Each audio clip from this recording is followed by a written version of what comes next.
નમસ્કાર મિત્રો, સ્વાગત છે તમારું અમારી YouTube channel Gujarat jobs and ન્યૂઝમાં. મિત્રો, સરકારી કર્મચારીઓના ભથ્થામાં મોટો ફેરફાર કરવામાં આવી રહ્યો છે.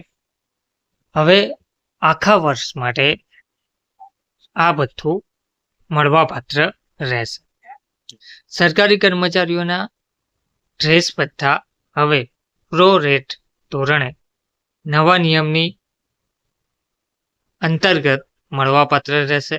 તો વિગતવાર માહિતી જોઈએ તો કેન્દ્ર સરકારે તેમના કર્મચારીઓ માટે ડ્રેસ ભથ્થાના નિયમોમાં નોંધપાત્ર ફેરફાર કર્યો છે, જેની સીધી અસર લાખો નવા સરકારી કર્મચારીઓ પર પડશે. નવા નિયમો અનુસાર હવે આ ભથ્થું પ્રો રેટા ધોરણે મળશે, એટલે કે જો કોઈ કર્મચારી વર્ષના મધ્યમાં નોકરી શરૂ કરે છે તો તેને આખા વર્ષના બદલે ફક્ત જૂન સુધી બાકી રહેલા મહિનાઓ માટે જ ભથ્થું મળશે. હવે તમને ડ્રેસ ભથ્થું કેવી રીતે મળશે? તો પહેલાની સિસ્ટમમાં જો કોઈ કર્મચારી વર્ષના કોઈ પણ મહિનામાં નિયુક્ત થતો હતો તો પણ તેને સંપૂર્ણ વાર્ષિક ડ્રેસ ભથ્થું મળતું હતું, પરંતુ હવે જુલાઈ 2025 પછી નિયુક્ત થયેલા કર્મચારીઓ માટે આ નિયમ બદલાઈ ગયો છે. જો કોઈ કર્મચારી ઓક્ટોબર 2025માં નિયુક્ત થાય છે તો તેને ઓક્ટોબરથી આગામી જૂન સુધી ફક્ત 9 મહિના માટે જ ભથ્થું મળશે, એટલે કે 12 મહિનાને બદલે ફક્ત 9 મહિનાનો ભાગ પાડીને તેમને ભથ્થું આપવામાં આવશે. આદેશ ક્યારે અને શા માટે અમલમાં આવ્યો છે? તો નાણાં મંત્રાલયે માર્ચ 2025માં આદેશ જાહેર કર્યો છે, જેમાં સ્પષ્ટ કરવામાં આવ્યું હતું કે હવે ડ્રેસ ભથ્થું જોડાવાની તારીખ મુજબ પ્રો રેટા ધોરણે આપવામાં આવશે.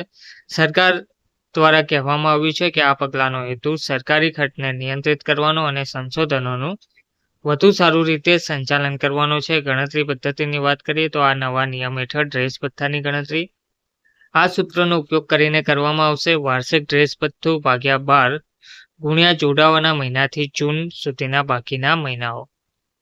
ઉદાહરણ તરીકે વાર્ષિક ડ્રેસ ભથ્થું ₹20,000 છે.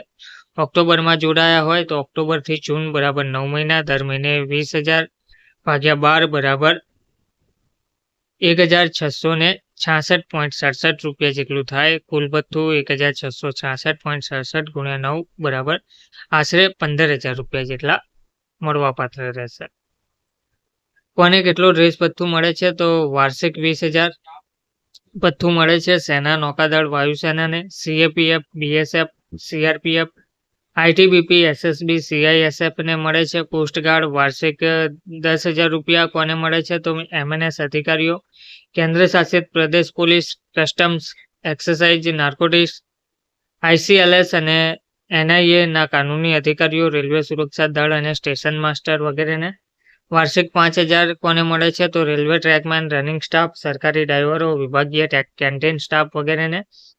તો નવા નિયમની સંભવિત અસર છે તો આ ફેરફાર ખાસ કરીને નવી નિમણૂકોને અસર કરશે. અગાઉ વર્ષના અંતે નિયુક્ત થયેલા કર્મચારીઓને સંપૂર્ણ ભથ્થું મળતું હતું, જેનાથી સરકારી તિજોરી પર વધારાનો બોજ પડતો હતો. હવે આ બોજ ઓછો થશે.